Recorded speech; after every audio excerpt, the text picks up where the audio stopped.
आज का हमारा जो टॉपिक है वो क्या है, आरटी एक्ट 2009। आज की जो क्लास होगी उसके अंदर हम लोग क्या पढ़ेंगे, आरटी एक्ट 2009 के बारे में जानेंगे कि ये कब पारित हुआ था और इस पे साइन किसने किया था, किन्होंने, और इसके बारे में जानेंगे कि आरटी एक्ट के अंदर क्या क्या चीज़ें आती हैं, क्या क्या चीज़ें जुड़ी हुई हैं आरटी एक्ट 2009 में। तो सबसे पहले बात करते हैं यहाँ पे कि आरटी एक्ट, जो आरटी एक्ट हमारा, उसका फुल फॉर्म भी आपका डायरेक्ट पूछ देता है पेपर में। तो आरटी एक्ट 2009 जो है, आरटीई का फुल फॉर्म क्या है, राइट टू एजुकेशन है। इसको हिंदी में क्या बोलते हैं, शिक्षा का अधिकार बोलते हैं आरटीई को।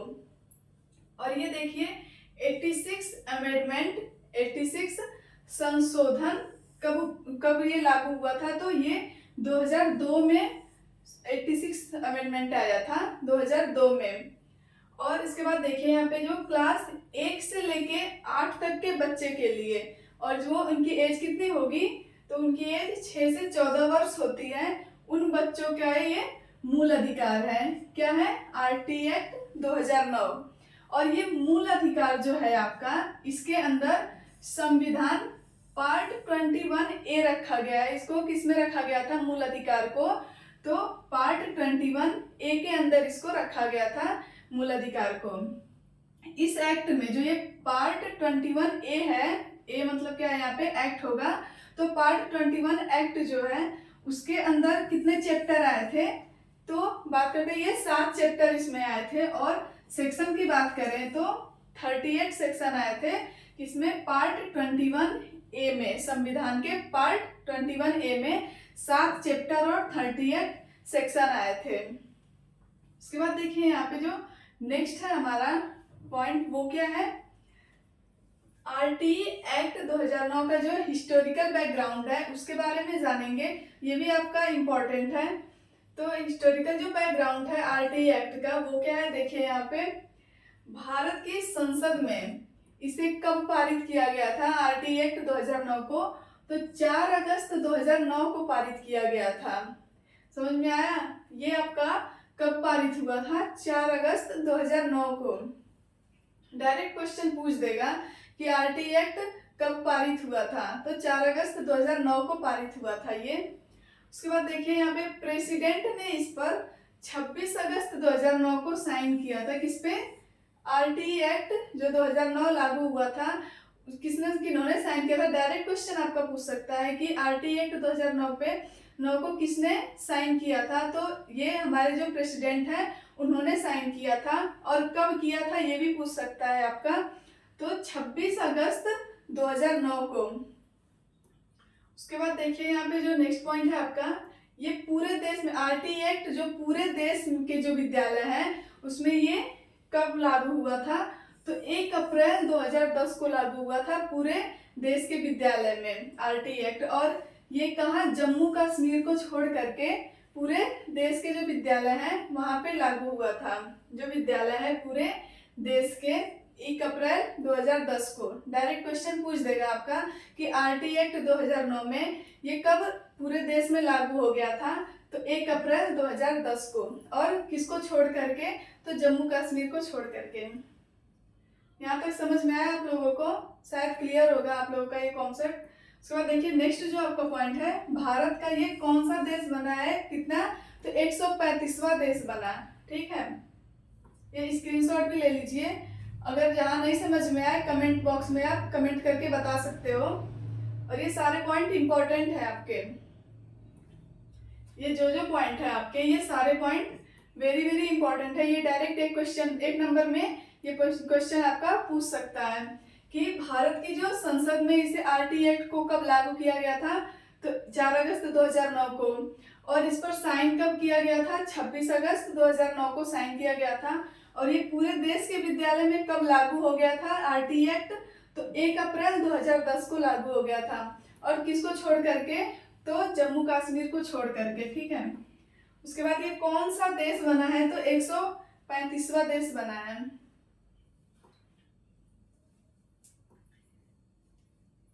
उसके बाद देखिए यहाँ पे जो नेक्स्ट है आपका पॉइंट, ये क्या है, ये मेन फीचर्स हैं किसके, आरटी एक्ट 2009 के मेन फीचर्स हैं। यहाँ पे आरटी एक्ट 2009 के मेन फीचर्स हैं। तो कौन कौन सा है देखिए यहाँ पे आरटी एक्ट के, फ्री एंड कंपल्सरी एजुकेशन। पहला जो फीचर्स है आपका आरटी एक्ट का वो कौन सा है कि बच्चों को फ्री एंड कंपल्सरी एजुकेशन मिलना चाहिए सभी बच्चों को।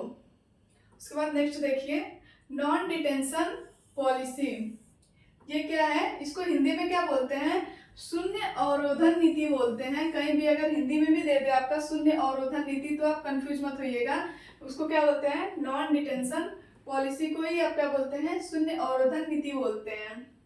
और एनडीईपी ये होता क्या है, एनडीपी नॉन डिटेंशन पॉलिसी, तो ये no students fail till class 8 तक के बच्चों को क्या करना है कि फेल नहीं करना होता है, उनको क्या करना है, अगले क्लास में उनको प्रमोट कर देना है। जितने मतलब क्लास 1 से लेके 8 तक के जितने भी बच्चे होंगे उनमें किसी भी बच्चे को फेल नहीं करना है, उनको बस क्या करना है, आगे की अगली क्लास में उनको प्रमोट कर देना है।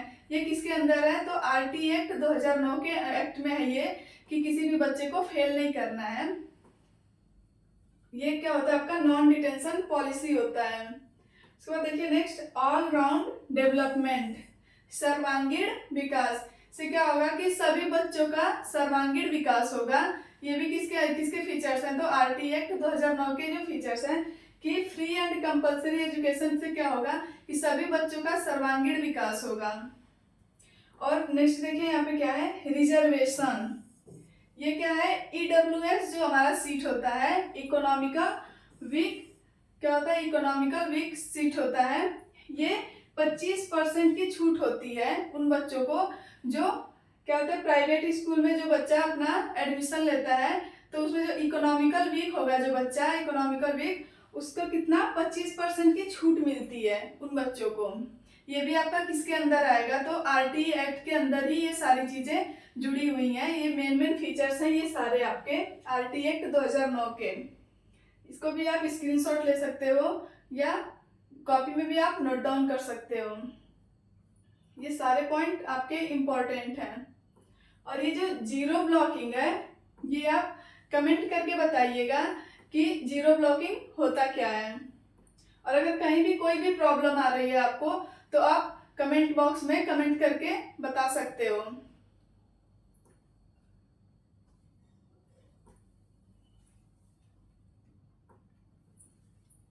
उसके बाद देखिए यहाँ पे नेक्स्ट जो हमारा पॉइंट है वो क्या है, टीचर्स वर्किंग आवर्स।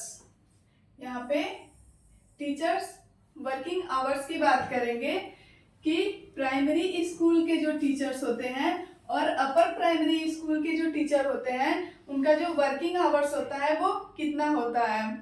तो यहाँ पे देखिए प्रत्येक टीचर का जो वर्किंग आवर्स होता है वो 45 आवर्स कितना पर वीक होता है। मतलब इसका क्या मतलब है कि सभी जो टीचर्स होते हैं प्राइमरी स्कूल में और अपर प्राइमरी स्कूल में उसमें 45 घंटे होते हैं एक सप्ताह में। एक सप्ताह में कितने होते हैं, 45 घंटे उनका वर्किंग आवर्स होता है टीचर्स का, प्राइमरी और अपर प्राइमरी के टीचर्स के लिए।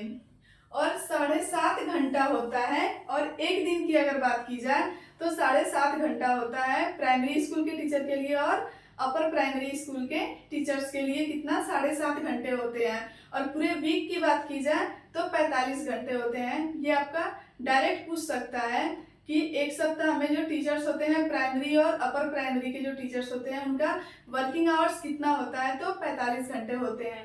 ये आप नोट कर लीजिएगा, 45 घंटे होते हैं पर वीक और पर डे कितना होता है, 7.5 घंटा होता है। यहाँ तक समझ में आया होगा आप लोगों को।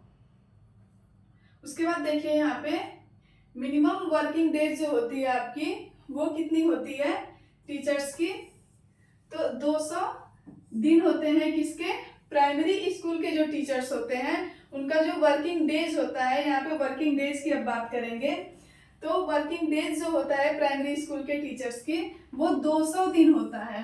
और अगर अपर प्राइमरी स्कूल के जो टीचर्स होते हैं उनकी बात की जाए वर्किंग डे उनकी कितनी होती है, तो 220 दिन होती है, ठीक है।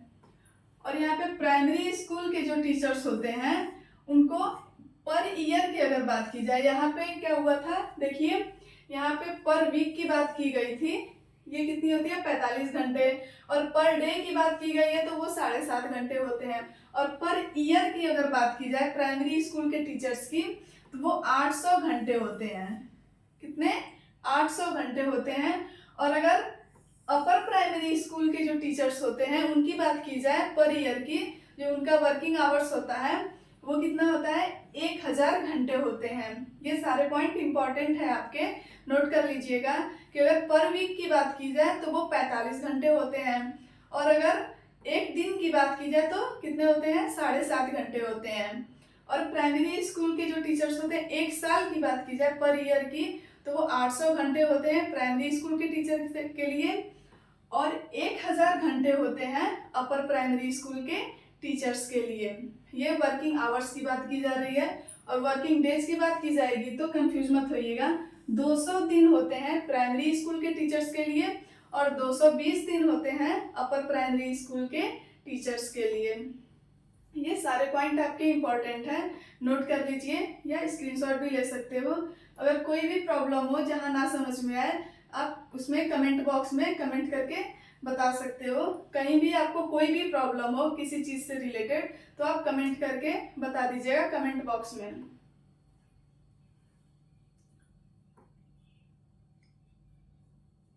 फिर उसके बाद बात करते हैं नंबर्स ऑफ टीचर्स की, कि प्राइमरी स्कूल में और अपर प्राइमरी स्कूल में जो टीचर्स होते हैं उनकी बात की जाएगी कि उनके जो नंबर्स कितने होते हैं प्राइमरी और अपर प्राइमरी स्कूल में। तो यहाँ पे देखिए प्राइमरी क्लास में जो होते हैं, एक से प्राइमरी क्लास को क्या बोलते हैं, 1 से 5 तक के जो बच्चे होंगे जो पढ़ते हैं 1 से 5वीं क्लास तक के बच्चे वो प्राइमरी क्लास में आते हैं। और 6 से 8 तक में जो बच्चे पढ़ते हैं 6 से 8 तक के क्लास में वो आपका क्या होता है अपर प्राइमरी क्लास आता है, अपर प्राइमरी क्लास के अंदर आता है। इसमें रेशियो की बात की गई है, यहाँ पे जो टीचर्स और बच्चे की रेशियो की बात की जा रही है, ये इंपॉर्टेंट पॉइंट है आपका। यहाँ पे देखिए जो चिल्ड्रेन और टीचर्स के रेशियो की बात की जाती है कि प्राइमरी क्लास जो होता है उसमें टीचर्स, एक टीचर्स पे कितने बच्चे आते हैं, तो एक टीचर्स पे 30 बच्चे आते हैं। इसमें क्या बताया गया है कि टीचर्स और बच्चे का रेशियो डिफाइन किया गया है कि प्राइमरी क्लास में एक टीचर्स पे 30 बच्चे, एक टीचर क्या करेगा 30 बच्चों को पढ़ा सकता है क्लास में। ये क्लास कितने 1 से 5 तक के जो बच्चे होते हैं उनको एक टीचर पे कितने 30 बच्चे आएंगे, मतलब क्या है एक टीचर 30 बच्चों को पढ़ा सकता है। और अगर 2 टीचर हैं और बच्चे कितने पढ़ाएगा तो 60 बच्चों को पढ़ा सकता है अगर 2 टीचर है वहां पे। तो उसके बाद देखिए फॉर अपर क्लास के लिए, अपर क्लास की बात की जाए यहाँ पे तो ये 6 से 8 तक जो क्लास होती है अपर क्लास में वो 6 से 8 तक होती है। और इसमें रेशियो की बात की जाए अपर क्लास के जो टीचर्स और बच्चे होते हैं तो एक टीचर पे 35 बच्चे होते हैं। इसका मतलब क्या है कि जो अपर क्लास के बच्चे होंगे, अपर क्लास के जो टीचर होंगे एक टीचर 35 बच्चों को पढ़ा सकता है। अगर वहां पे 70 बच्चे हैं तो 2 टीचर वहां पे लगेंगे, उस क्लास में 2 टीचर पढ़ाएंगे 70 बच्चों को। उनका जो रेशियो है 35 और 1 का चलता है, यहाँ पे 30 और 1 का चलता है, ये प्राइमरी क्लास के लिए। और इसमें जो अपर क्लास है वो 35 और 1 का रेशियो चलता है, यानी एक टीचर 35 बच्चों को पढ़ाएगा अपर प्राइमरी में और प्राइमरी में एक टीचर 30 बच्चों को पढ़ाएगा। फिर देखिए यहाँ पे अगर 100 से ज्यादा बच्चे हैं तो वो उनमें एक प्रिंसिपल की भी जरूरत पड़ेगी, वहां पे एक प्रिंसिपल भी इंक्लूड होता है अगर 100 से ज्यादा बच्चे हैं तो। ये इंपॉर्टेंट पॉइंट है, नोट कर लीजिएगा। शायद आपको ये सारा चीज क्लियर होगा, आज जो मैंने पढ़ाया है इस क्लास में सारे पॉइंट आपको क्लियर होंगे। अगर नहीं क्लियर होंगे तो आप इसको नोट डाउन कर लीजिएगा या कमेंट बॉक्स में कमेंट करके बता दीजिएगा। हमारी जो नेक्स्ट क्लास होगी वो कौन सी होगी, बीएस ब्लूम ऑब्जेक्टिव के बारे में हम बात करेंगे नेक्स्ट क्लास में। और आज इतने पे ही हम क्लास को अपने पूरा करते हैं। Thank you.